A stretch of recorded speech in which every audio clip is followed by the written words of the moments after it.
ಆಸ್ಪತ್ರೆಯ ಭಗ್ನ ಅವಶೇಷಗಳ ಮಧ್ಯೆ ಪದವಿಯನ್ನ ಪಡೆದ ವೈದ್ಯಕೀಯ ವಿದ್ಯಾರ್ಥಿಗಳು.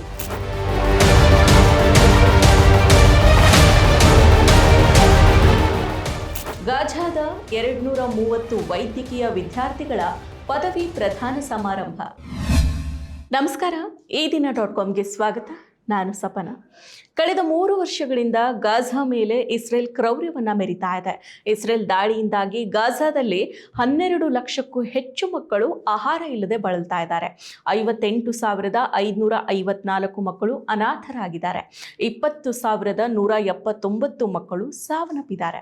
9,14,102 ಮಕ್ಕಳು ಶಿಕ್ಷಣದಿಂದಾನೇ ವಂಚಿತರಾಗ್ಬಿಟ್ಟಿದ್ದಾರೆ. ಇಷ್ಟೇ ಅಲ್ಲ, ಗಾಜಾ ಜನರ ಬದುಕೆ ನರಕ ಆಗ್ಬಿಟ್ಟಿದೆ. ಇಷ್ಟಾದ್ರೂ ಕೂಡ ಬಿಡದೇ ಇರೋ ಇಸ್ರೇಲ್ ಇನ್ನೂ ಕೂಡ ತನ್ನ ಕ್ರೂರತ್ವವನ್ನ ಮುಂದುವರಿಸಿದೆ.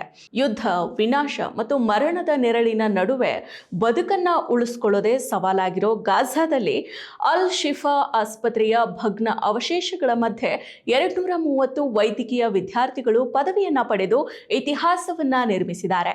ಇಸ್ರೇಲ್ ನಡೆಸ್ತಾ ಇರೋ ನಿರಂತರ ದಾಳಿಗಳು, ನರಮೇಧದ ವಾತಾವರಣ ಮತ್ತು ಮಾನವೀಯ ಸಂಕಷ್ಟಗಳ ನಡುವೆಯೂ ಈ ವಿದ್ಯಾರ್ಥಿಗಳು ತಮ್ಮ ಶಿಕ್ಷಣ ಸಾಧನೆಯನ್ನ ಕಳೆದುಕೊಳ್ಳದೆ ವೈದ್ಯರಾಗಿ ಹೊರಹೊಮ್ಮಿದ್ದಾರೆ. ಹೌದು, ಗಾಜಾದ 230 ವೈದ್ಯಕೀಯ ವಿದ್ಯಾರ್ಥಿಗಳ ಪದವಿ ಪ್ರದಾನ ಸಮಾರಂಭ ಅಲ್ ಶಿಫಾ ಆಸ್ಪತ್ರೆಯ ಭಗ್ನ ಅವಶೇಷಗಳ ಮಧ್ಯೆ ನಡೆದಿದೆ. ಪದವಿ ಪಡೆದ ವೈದ್ಯಕೀಯ ವಿದ್ಯಾರ್ಥಿಗಳು ಇಸ್ರೇಲ್ನಿಂದ ಗಾಜಾದಲ್ಲಿ ನರಮೇಧದ ನಡುವೆಯೂ ಕೂಡ ವಿದ್ಯಾರ್ಥಿಗಳು ಸಾಧನೆಯನ್ನ ಮಾಡಿದ್ದಾರೆ. ಇಸ್ರೇಲ್ ದಾಳಿಗಳಿಂದ ಆರೋಗ್ಯ ಮೂಲ ಸೌಕರ್ಯಗಳು ಸಂಪೂರ್ಣವಾಗಿ ಹಾಳಾಗಿತ್ತು.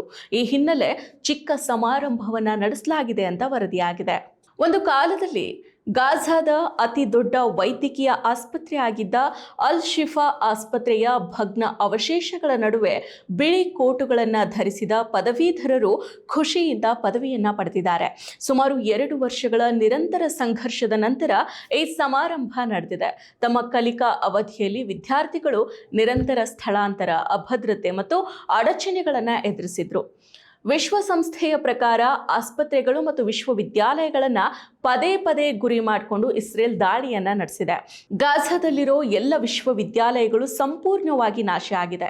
ಇದರಿಂದಾಗಿ ವಿದ್ಯಾರ್ಥಿಗಳು ಕ್ಯಾಂಪಸ್ಗಳು, ಪ್ರಯೋಗಾಲಯಗಳು ಅಥವಾ ಔಪಚಾರಿಕ ತರಗತಿ ಕೊಠಡಿಗಳಿಲ್ಲದೆ ಶಿಕ್ಷಣ ಕಲಿಬೇಕಾದ ಪರಿಸ್ಥಿತಿ ಎದುರಾಗಿತ್ತು.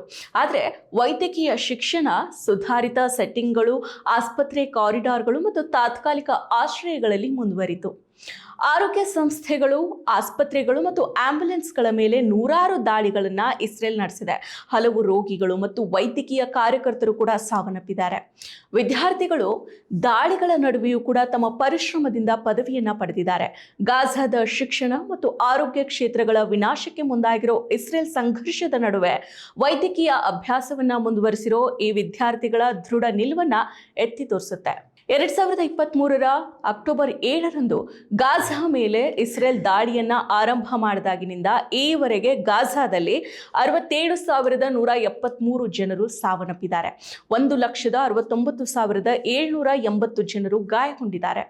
ಸಾವುಗಳಲ್ಲಿ 20,179 ಮಕ್ಕಳು, 10,427 ಮಹಿಳೆಯರು, 4,813 ವೃದ್ಧರು ಹಾಗೂ 31,754 ಪುರುಷರು, ಇದಲ್ಲದೆ 4,900 ಜನರು ಅಂಗವೈಕಲ್ಯಕ್ಕೆ ತುತ್ತಾಗಿದ್ದಾರೆ. ಗಾಜಾದ ಆರೋಗ್ಯ ಇಲಾಖೆಯ ಪ್ರಕಾರ 2025 9 ತಿಂಗಳಲ್ಲಿ 4,163 ಗರ್ಭಪಾತಗಳು, 2,415 ಅಕಾಲಿಕ ಜನನಗಳು ಮತ್ತು 774 ನವಜಾತ ಶಿಶುಗಳ ಸಾವುಗಳು ವರದಿಯಾಗಿದೆ ಅಂತ ತಿಳಿಸಿದೆ. ಅಪೌಷ್ಟಿಕತೆಯಿಂದ ಸಂಭವಿಸಿದ ಸಾವುಗಳಲ್ಲಿ ಭಾರಿ ಏರಿಕೆ ಕಂಡುಬಂದಿದೆ. ಅಪೌಷ್ಟಿಕತೆ ಕಾರಣದಿಂದಾಗಿ 2023 4 ಸಾವುಗಳು ಮಾತ್ರನೇ ದಾಖಲಾಗಿದ್ವು. ಆದರೆ 2025 ಸಾವುಗಳ ಸಂಖ್ಯೆ 408ಕ್ಕೆ ಏರಿಕೆ ಆಗಿದೆ. ಈ ಸಾವುಗಳಲ್ಲಿ 157 ಮಕ್ಕಳು, 188 ವೃದ್ಧರು, 44 ಮಹಿಳೆಯರು ಹಾಗೂ 72 ಪುರುಷರಿದ್ದಾರೆ. ವೈದ್ಯಕೀಯ ವಿದ್ಯಾರ್ಥಿಗಳು ತಮ್ಮ ಬಿಳಿ ಕೋಟುಗಳನ್ನು ಧರಿಸಿ ಕೈಯಲ್ಲಿ ಪ್ರಮಾಣ ಪತ್ರಗಳನ್ನು ಹಿಡಿದು ನಿಂತ ದೃಶ್ಯ ಯುದ್ಧದ ಕ್ರೌರ್ಯಕ್ಕೆ ಎದುರಾಗಿ ಮಾನವೀಯತೆಯ ಗೆಲುವನ್ನು ಪ್ರತಿಬಿಂಬಿಸಿದೆ. ಕುಟುಂಬದ ಸದಸ್ಯರು, ಸಹಪಾಠಿಗಳು ಮತ್ತು ಕೆಲವು ವೈದ್ಯರು ಈ ಸಮಾರಂಭಕ್ಕೆ ಸಾಕ್ಷಿಯಾಗಿದ್ದರು. ಗುಂಡಿನ ಸದ್ದುಗಳ ನಡುವೆ ನಡೆದ ಈ ಸಮಾರಂಭ ಗಾಜಾದ ಜನರ ಅಚಲ ಹೋರಾಟದ ಪ್ರತೀಕವಾಗಿ ಪರಿಣಮಿಸಿದೆ. ಗಾಜಾದಲ್ಲಿ ನರಮೇಧ, ಮಾನವೀಯ ಸಂಕಷ್ಟ ಮತ್ತು ಭವಿಷ್ಯದ ಅನಿಶ್ಚಿತತೆಯ ನಡುವೆಯೂ ಈ 230 ಯುವ ವೈದ್ಯರು ಜೀವವನ್ನ ಉಳಿಸುವ ಸಂಕಲ್ಪದ ಜೊತೆಗೆ ಹೊರಬಂದಿದ್ದಾರೆ. ಬಾಂಬ್ಗಳ ನಡುವೆ ಬೆಳೆದ ಈ ತಲೆಮಾರು ಗಾಯಗಳನ್ನು ಮಾತ್ರ ಅಲ್ಲ, ಯುದ್ಧದಿಂದ ನೊಂದ ಸಮಾಜದ ಆತ್ಮವನ್ನು ಕೂಡ ಗುಣಪಡಿಸೋ ಭರವಸೆಯಾಗಿದೆ. ಮತ್ತಷ್ಟು ವಿಶೇಷ ವಿಡಿಯೋಗಳನ್ನು ನೋಡಲು ಮತ್ತು ಹೊಸ ವಿಡಿಯೋಗಳ ಬಗ್ಗೆ ತಿಳಿಯಲು ಈ ದಿನ .com ಯೂಟ್ಯೂಬ್ ಚಾನೆಲ್ ಸಬ್ಸ್ಕ್ರೈಬ್ ಮಾಡಿ ಮತ್ತು ಬೆಲ್ ಐಕಾನ್ ಕ್ಲಿಕ್ ಮಾಡಿ.